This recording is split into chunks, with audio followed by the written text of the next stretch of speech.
Hey, I'm Chris and welcome to Tea Break Tips. In this video, I'm going to be showing you how to mount the Windkiller SE correctly onto your portable recorder. The Windkiller SE for portable recorders comes in 3 different sizes: extra small, medium and large.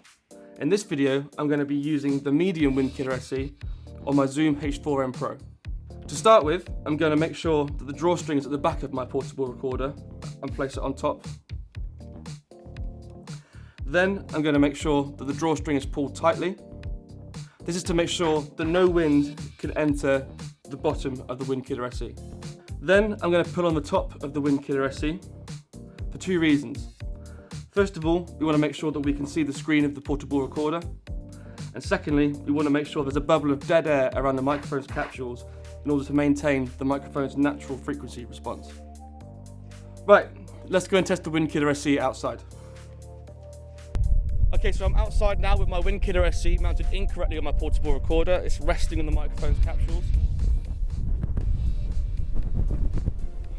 Okay, my Windkiller SE is now mounted correctly on my portable recorder with space around the capsules. Now for comparison, I'm going to take my Windkiller SE off. So that's how it sounds. Thanks for taking a break with us. If you enjoyed this video, then please don't forget to like, follow, share and subscribe. If you'd like to learn more about the Windkiller SE for portable recorders and you want some help to find out which size fits your portable recorder, then visit bubblebeeindustries.com. Have a windy day.